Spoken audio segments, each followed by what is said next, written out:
mundo desencantado, repousando fundamentalmente num processo de abstração, sob uma concepção utilitarista dos outros, da natureza e do mundo em geral.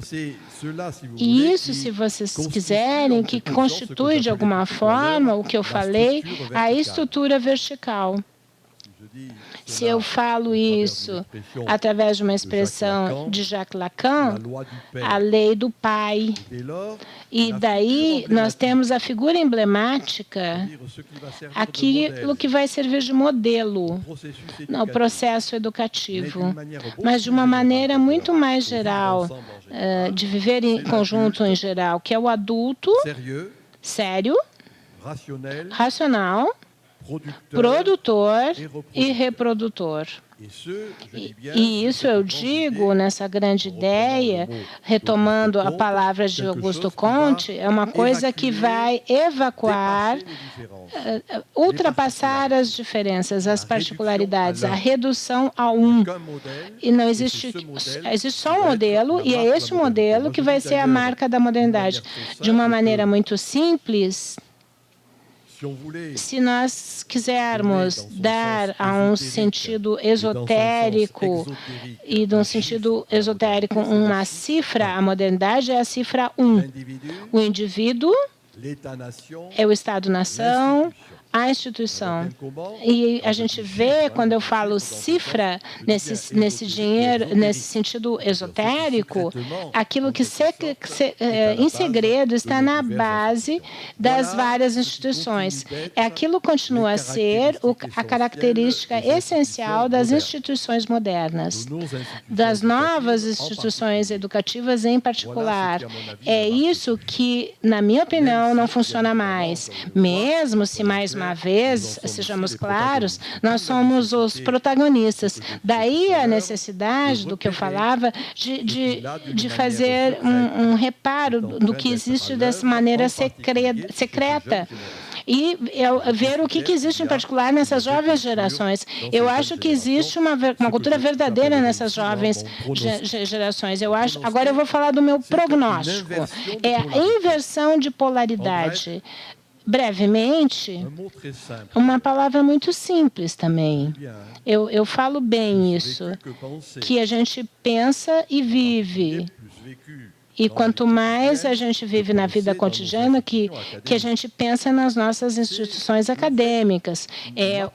A minha proposição, a minha hipótese, é dizer que existe, no momento, uma forma de intensidade da existência, uma intensidade de relações, de momento, daquilo que eu vivo com o outro.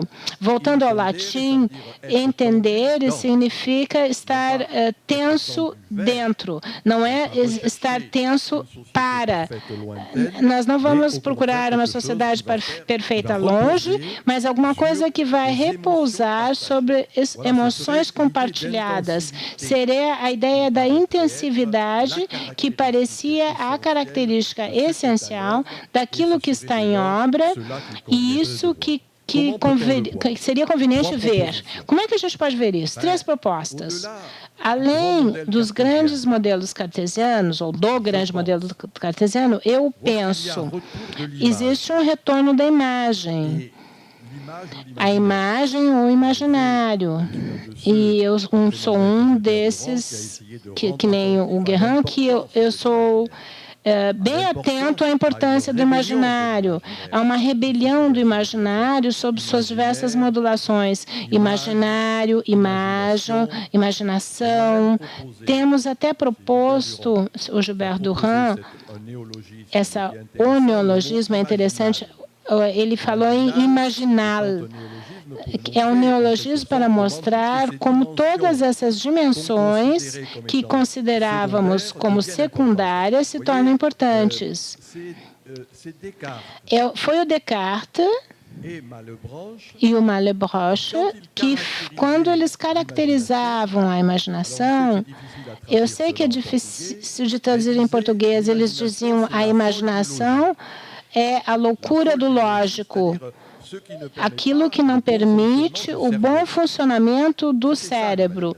Era isso a imaginação.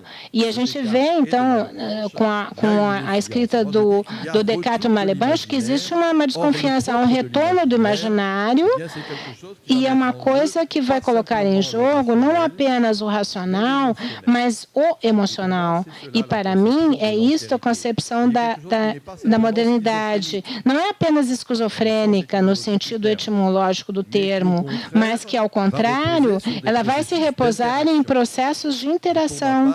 E, do meu lado, eu considero que, a partir deste emocional, eu propus de falar de um homo eróticos em gestação, o homo eróticos da pós-modernidade, mas no sentido largo, que vai compartilhar as emoções, os sentimentos, uma coisa que vai repousar sob uma forma de onírico coletivo. Eu citei há um momento o Thomas Kuhn. Quando ele quer mostrar como, a partir do século XVII, vai se fazer aquilo, a performatividade do modelo ocidental da Europa, ele diz, a Europa, ele fala em latim, vai seguir a via recta da razão, a via reta, a via direita. E como é fazer a via reta da razão? Ele vai deixar ao longo da estrada toda uma série de empreendimentos inúteis, bagagens inúteis, que deixavam a marcha mais pesada. O sonho, o jogo, o festivo, o imaginário. Para ler direto ao fim, a gente deixou essas bagagens. O que eu tento dizer aqui, a minha primeira característica, quando eu falo em retorno da imagem, retorno do imaginário, eu diria até uma rebelião do imaginário. No fundo, é o fato que estamos retomando, de alguma forma, todas essas bagagens que a gente deixou de lado.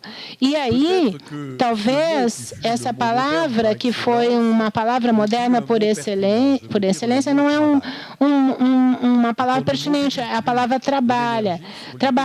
Quando a gente não bota mais energia no trabalho, a noção de criação, que é muito mais rica, é justamente uma maneira de agir sobre o mundo, de viver em conjunto, que vai retomar, por sua conta, o onírico coletivo, o lúdico coletivo, o festivo, todas essas diversas modulações. E, no fundo, nós reencontramos lá uma das grandes instituições de Nietzsche, fazer da sua vida uma obra de arte. A arte não é um elemento ao lado que nós só vamos usar de vez em quando. É a expressão que eu uso. A arte vai se capilarizar no conjunto do corpo social. Ela vai se espalhar nesta vida cotidiana, em todos os seus pequenos aspectos. A cultura real está lá. A cultura é comer, morar, se vestir. Coisas básicas. E, no fundo, existe um retorno nessa ideia de criação, do meu ponto de vista, é uma palavra mais pertinente que trabalho. Como é que isso vai acontecer? Não é preciso ter medo disso. Um hedonismo. Esse hedonismo, no fundo, ele tem, às vezes, uma cara ruim. O hedonismo, simplesmente, é aquilo que faz o laço, a liga. Eu diria alguma coisa que vai colocar um acento sobre a estética da existência. Ao nível do oxímoro, eu diria uma ética da estética.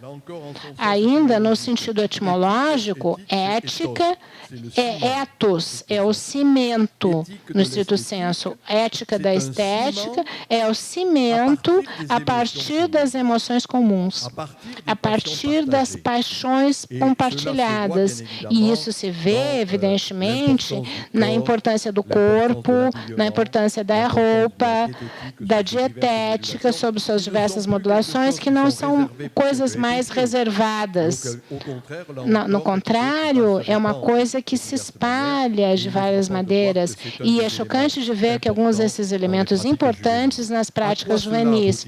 Aonde isso chega, Se eu retomo o inverso do que eu dizia agora, não é mais um estilo de colocar à distância, mas de retomando uma ideia dos historiadores, é um estilo táctil. É o aptos em grego, tocar o outro. É o barroco. Eu acho que existe um retorno do barroco. E há muitos aspectos. É uma das hipóteses que eu estava falando para o Jeremy há um tempo. O Brasil é um laboratório da pós-modernidade sob esse ponto de vista.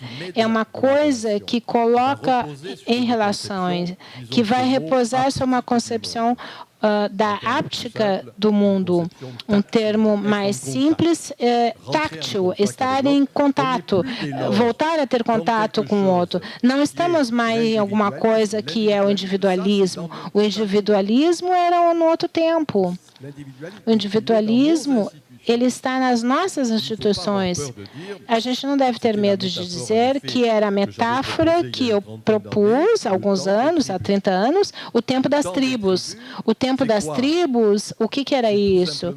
Era simplesmente pegar uma metáfora, o compartilhamento de um gosto sexual, musical, religioso, esportivo, coisas muito simples. Este compartilhamento de um gosto que, no fundo, coloca o acento num processo de interdependência. É uma coisa que coloca na multidão do mundo. E é lá que podemos entender essa ideia. A ética da estética. Um laço, uma ligação a partir dessas emoções compartilhadas. Isso não serve para nada condenar essas emoções, essas paixões. É preciso ver, eu vou voltar depois, como, na realidade, devemos acompanhar um processo desse. Não estamos mais numa lógica dialógica, precisamos encontrar uma palavra. Desculpa, uma lógica dialética. Eu não tenho essa palavra. Eu não tenho esse conceito, mas é uma coisa que eu tenho uma imagem, que ele parece uma espiral. Uma espiral, a gente vê voltar a coisas que achamos que já estavam ultrapassadas, não foram ultrapassadas, mas vamos retomar alguma coisa num outro nível. Para dizer tudo, a tribo e a internet, por exemplo. Existe um efeito de tribo e existe uma horizontalidade na internet. E a partir de lá, que nós não estamos mais no indivíduo intangível, irrefreável, fechado nele mesmo. Nós devemos retomar o segundo termo da individualidade, que é a pessoa. O indivíduo é indivisível. A pessoa é plural. Então, estamos passando de uma concepção do indivíduo fechado nele mesmo para uma pessoa que não existe apenas a partir do olhar do outro, que existe em função do outro. Uma coisa que faz com que seja que o outro me creia.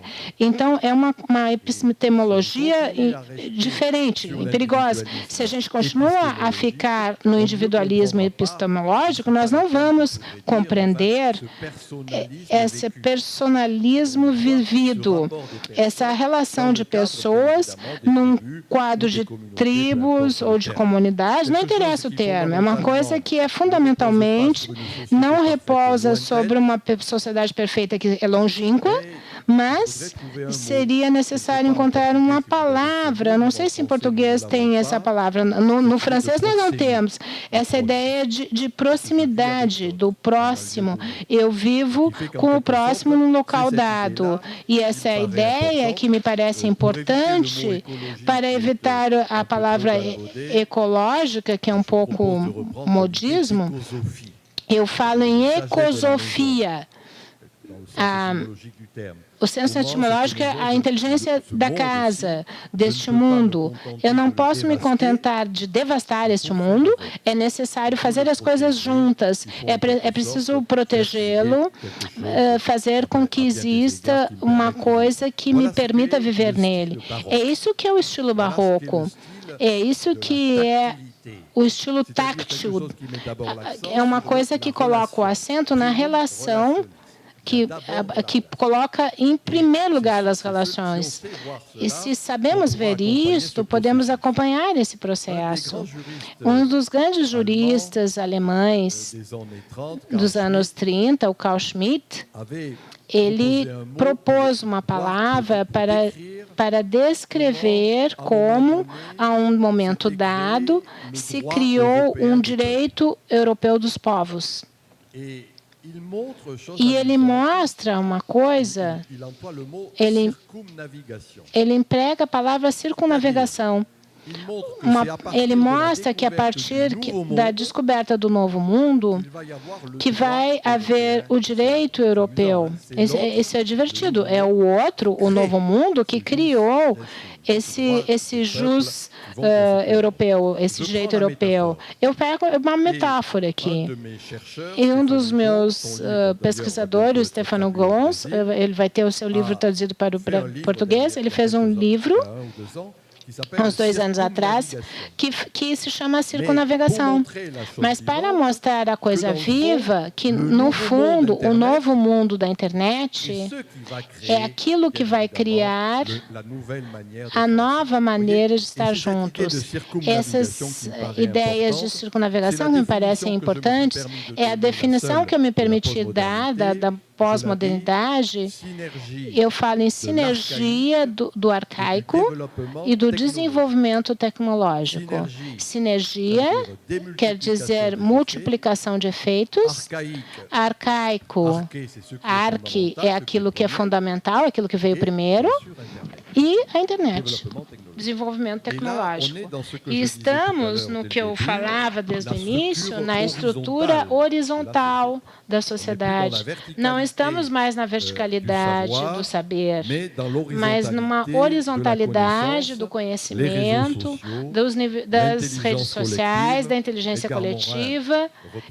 Edgar Morin, retomando um termo do Teilhard de Chardin, falava de noosfera. Essa ideia de noosfera é que a inteligência não é simplesmente uma inteligência individual, mas ela é ainda, ficando na semântica, uma inteligência coletiva. Intelligere, em latim, quer dizer colocar junto, unir os pedaços, unir o que está separado. Eu diria que é isto, essa ideia de estrutura horizontal, é uma coisa que tem muitas relações que vai caracterizar a cybercultura, que faça que não seja mais a figura emblemática. Lembre-se do que eu falava, a figura emblemática moderna é o adulto sério, racional, produtor e reprodutor. A figura emblemática, para mim, é a figura de Dionísios, é a figura de uma criança eterna, eternamente criança. É um mito eterno do latim. Existem momentos em que essa criança que está sempre em formação, que vai ser o elemento motor, que vai ser uma coisa que faça que não existe necessidade mais de jogar a criança, mas existe a necessidade de acompanhá-lo. Tudo que se passa politicamente em termos de ativismo hoje é uma expressão, como sempre, para o melhor e para o pior, mas devemos levar em conta dessas emergências, essas multiplicações de paixões e de emoções. Aí está o meu esquema, diagnóstico, prognóstico. A minha conclusão. Na minha conclusão, é uma abertura, porque a gente não conclui nunca. Em relação ao conhecimento, o Delors dizia que o conhecimento era, a partir dessas jovens gerações, a criança eterna, não poderá ser, a não ser um conhecimento ou uma cultura enraizada, primeiramente. Ao mesmo tempo, ela não pode ser um conhecimento, e eu sei que isso pode ser chocante do ponto de vista epistemológico, ela não pode ser um conhecimento relativista. A palavra relativista dá um pouco de medo. A ideia do relativismo, e eu me apoio sobre o Georg Simmel, que eu citei algumas vezes, é o fato que existe uma relativização da verdade única, E existe uma colocada em relação das verdades particulares, uma relativização de uma cultura, de um conhecimento, e o colocar em relação às culturas diferentes. E a minha ideia de tribalismo, vamos ter culturas em geral. Não podemos ver a priori, mas a posteriori, como essas culturas podem viver juntas. Eu digo, é uma coisa que está enraizada. Nós não podemos se abstrair da realidade popular. É o povo que sempre tem razão. Omnipotestas populus. Todo o poder vem do povo. É isso que é a verdadeira cultura. Quando a gente vê o que fez o Molière no século XVII, ele não fez apenas, ele não apenas cristalizou o que estava na comédia de arte italiana, o Puccinello, tudo que estava não era muito básico. Eu dou esse exemplo pictural. Quando o Leonardo da Vinci se torna o artista que ele é porque o Leonardo da Vinci, ele é primeiro um artesão que a gente não conhece. Ele sabe fazer os seus quadros, as suas coisas. É porque ele é um artesão que ele pode se tornar artista. Stendhal dizia, era a questão da cristalização. Isso é fundamentalmente. Nós vamos cristalizar aquilo que é vivido por todo mundo. Como hoje podemos fazer isso se não fazemos atenção aos jogos de vídeo, aos blogs, aos fóruns de discussão, ou seja, na horizontalidade que eu falo da internet. Uma coisa que não reposa mais, e isso são duas palavras filosóficas que eu proponho à sua reflexão, não reposa mais sobre uma representação do mundo, nas nossas teorias, mas repousa sobre uma apresentação do que ele é. E isso que escorregou de uma representação que nos era habitual e que agora é uma apresentação, é lá onde temos a grande diferença epistemológica, uma coisa que não é apenas demonstrativa, não é uma demonstração, mas aquilo que vai ser, no seu sentido simples, uma mostração. E é assim que talvez podemos compreender o que é, no meu ponto de vista, a figura retórica, que às vezes, por sua vez, ela é muito simples e muito pertinente para entender as culturas juvenis, é a figura do oxímoro. É o choque de coisas diferentes. O oxímoro, quando a gente vê essas práticas juvenis, eu propus da seguinte maneira: o materialismo espiritual. É um corporismo místico. É uma coisa que, ao mesmo tempo, repousa sobre o fato que existe uma valorização do corpo e do espírito. Uma coisa que vai ser uma valorização da matéria e da espiritualidade sobre suas diversas modulações. E, nesse ponto, estamos no verdadeiro humanismo. Eu falei nessa palavra que eu tirei do Jacques Maritain, o humanismo integral, um humanismo que vai, de qualquer forma, juntar os diversos elementos que até agora nós tínhamos separados, e para aquilo que nos diz respeito é a razão da inteligência e do instinto, é o saber encarnar. Não existe conhecimento se ele não é encarnado, e quando ela se abstrai, a um certo momento ela se torna ineficaz, ela não é mais pertinente, dizendo de uma forma simples. No fundo, o paradoxo que está em jogo atualmente é que, através das redes sociais, através dos blogs de discussão, através de todas essas coisas que eu falei, existe essa coisa que escorregou da verticalidade do conceito em relação a uma horizontalidade da oralidade. O fato que isso está saindo. Às vezes tem zero de conteúdo, mas isso não é essencial. A gente entra em contato com os outros, nós não estamos numa lógica disjuntiva que era habitual. de estar onde, mas é uma lógica conjuntiva que quer dizer e. É o corpo e o espírito. E é por isso que, pelo meu lado, eu chamei de razão sensível. É uma coisa que coloca o acento sobre a razão, é um parâmetro da nossa espécie animal, um parâmetro que não se pode passar, mas é uma coisa que vai valorizar a essência, o sensualismo e aquilo que está em obra, em diversas emoções e paixões compartilhadas. Aí está o nosso desafio. Eu dizia, talvez o Delors falava educação não é mais pertinente. É necessário encontrar outra palavra. Quando a gente olha sobre a longa duração, a gente sabe que é um problema eterno. Como vamos socializar uma energia juvenil sem castrá-la? A educação é uma das maneiras. Eu falei educar, que seria jogar. Isso funcionou, mas não funciona mais, eu acho, por razões que eu já indiquei, particularmente por razões tecnológicas. Nesse momento, nós temos a segunda forma de socialização que a gente reencontra, que nós reencontramos na pré-modernidade, que é a iniciação.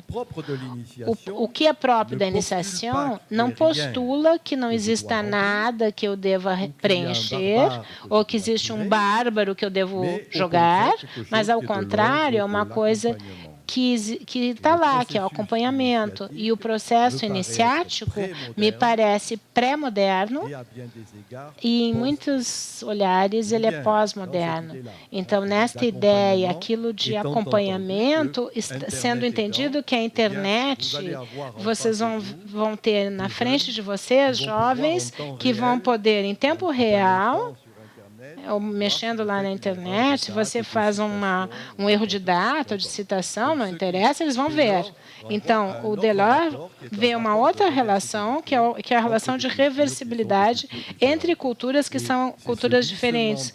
E é isto que resbalou da educação para a iniciação. É isso que me parece a pista. A gente tem que pensar um pouco nisso. Então, 2 palavras para terminar. A educação. Eu falo a lei do pai, a lei paternal. Ela repousa sobre o poder. A iniciação, ela coloca em jogo outra coisa, que é a autoridade. E quanto mais as jovens gerações não têm mais vontade de poder, quanto mais existe uma falta de apetite por autoridade, mas não no sentido habitual e simples de autoridade e autoritarismo. Mas, voltando à etimologia, autoritas, em latim, é aquilo que faz crescer. O autor, um bom autor, ele faz crescer. Então, no fundo, eu diria que é a passagem do poder à autoridade, que é o grande desafio que é o nosso atualmente. Ou a gente fica num esquema de um poder vertical, ou então vamos saber, eu digo bem, acompanhar o que está lá, culturas diferentes, culturas inegáveis e culturas vivas. É um desafio. E é um desafio que a gente deve saber levar em conta. E é um desafio também que o sonho coletivo que nós vivemos hoje não vai se tornar um pesadelo, o que ele ainda pode se tornar. Eu agradeço a todos.